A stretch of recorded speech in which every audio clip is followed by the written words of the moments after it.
বিশ্বাস না থাকলে পৃথিবীতে কিছু হতো না। বিশ্বাস এটা খুব কঠিন একটা বিষয়, মারাত্মক একটা বিষয়। যার বিশ্বাস আপনি ভাঙবেন, যার বিশ্বাস আপনি নষ্ট করবেন, সে কতটা ক্লান্ত হয়ে যায়, সে কতটা নিজের জীবনের বেঁচে থাকার আগ্রহ হারিয়ে ফেলে, সেটা আপনি বুঝবেন। বিশ্বাস যদি পাখি না করতো তাহলে সে কোনোদিন উড়তে পারতো না। জানেন না, ছোটবেলায় যখন বাচ্চা থাকে পাখিটা, তখন সে বিশ্বাস নিয়ে উঠতে পারবে, এই সাহস নিয়ে তার ডানার উপর ভরসা করে সেই বাসা থেকে, গাছ থেকে ঝাঁপ দিয়ে ডানা ঝাপটাতে শুরু করে, আর তখন সে উঠতে পারে। বিশ্বাস না করলে এই পৃথিবী চলতো না, বিশ্বাস না থাকলে এই পৃথিবী টিকতো না। বিশ্বাস ভাঙ্গা এটা খুব একটা বড় অপরাধ।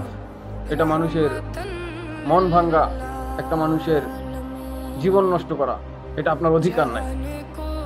সাধারণত অনেক বিষয়গুলো আমরা খুব ছোটভাবে দেখি, অনেক বিষয়গুলো আমরা খুব সাধারণভাবে দেখি, কিন্তু আসলে বিষয়গুলো কিন্তু আমাদের সাধারণভাবে দেখা ঠিক না।